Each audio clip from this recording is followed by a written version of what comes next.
Hey guys, what's up? I'm here with a review of the new, well, at least most recent horror film from Henrik Kuto, independent filmmaker from Dayton, Ohio, a fellow Ohioan. And I'm here to talk about his new one, Amityville No Escape. This is a found footage horror film essentially about a group of college students that discover an old VHS tape made by a woman who mysteriously disappeared. And after moving into the Amityville house, they set off to play amateur ghost hunter by. I'm sorry, I'm reading the back of the fucking DVD here. They set off to play amateur ghost hunter by camping in the woods behind the infamous home. But what started as a goof soon becomes an exercise in terror as a malevolent, unhuman force begins to prey upon them one by one, armed with only the bare minimum of technology and a fierce desire to live. The remaining few will face off against the deadly evil known as the Amityville Horror. Now, this one is distributed by Camp Motion Pictures, directed by Henrik Kuto. He is the director of such films, of movies like Babysitter Massacre, which is a really great slasher film, kind of 80s throwback movie. Nothing Good Ever Happens, which is a really good dark comedy drama. Depression, the movie, which is another one I really enjoyed. He also directed a short horror film like a couple years back, and it was called Christmas Presents, which I just realized before filming this. It's actually a special feature on this DVD, is that short film, and I really liked that short film. So, yeah, Henrik has really yet to disappoint me, at least as far as making at least an entertaining movie goes. So, I'm going to pop this in, turn off the lights, put on some headphones, sit back and watch this baby in the dark, the way it was meant to be seen, and see if it can scare me. Henrik said this was his scariest movie yet. But the only way to find out if it's any good is I gotta watch it, so I'll catch you guys on the flip side.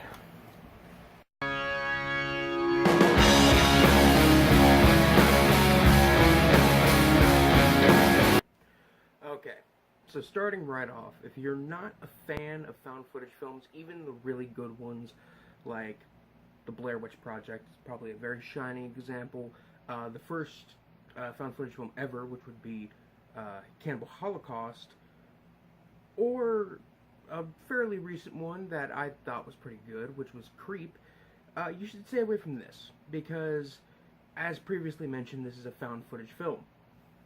With that out of the way, the film starts with a bunch of college students just basically fucking around with cameras, apparently doing a project on fear, and they happen to find an old VHS tape of some home movies of one of the Amityville house inhabitants who went missing.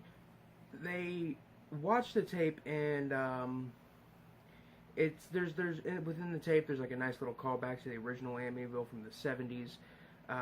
And the woman with the camera actually finds a room similar to the kind of attic room of the dead kid in the movie Changeling, which I don't think I need to say, but Changeling is one of the best fucking haunted house movies ever. It is, to this day, creepy as hell.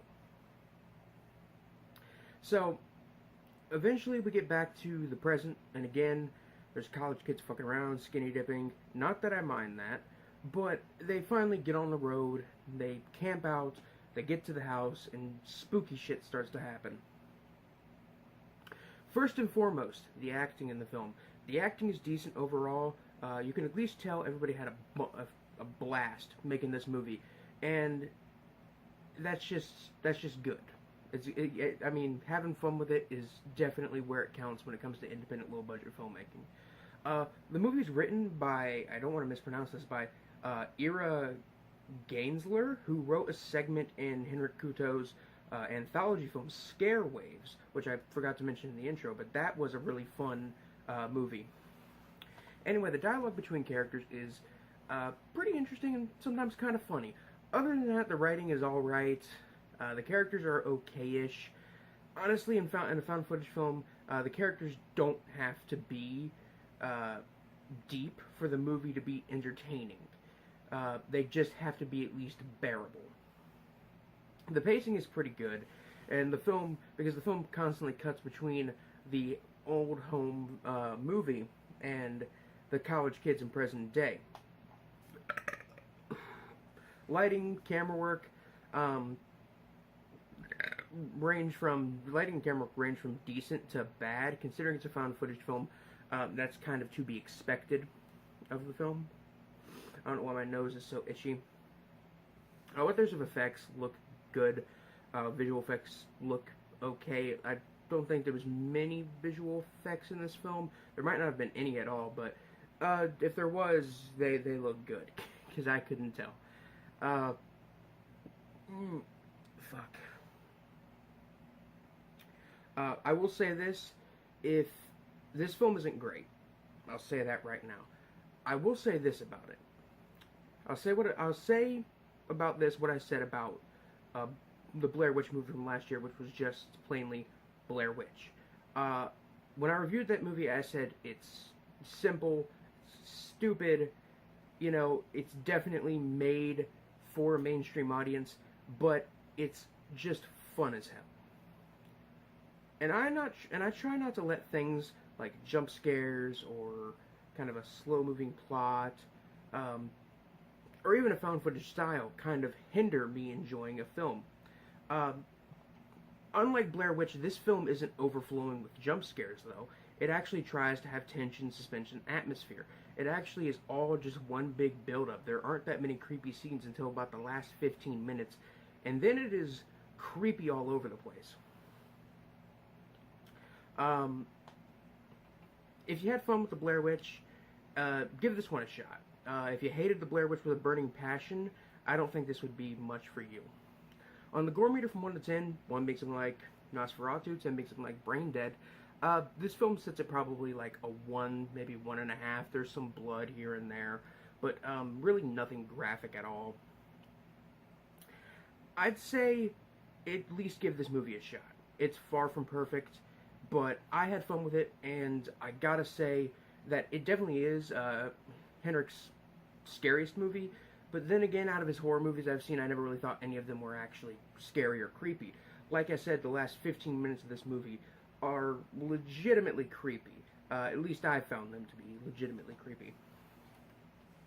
And I'm going to go ahead and give this film a 2.5 out of 5 or 3 out of 5. It might, somewhere there, maybe in between one or the other. But it's still... That's an average rating, but that's still, but, I still enjoyed the film quite a bit. Anyway, guys, this is Biscaboo Horror Reviews, signing off. Peace.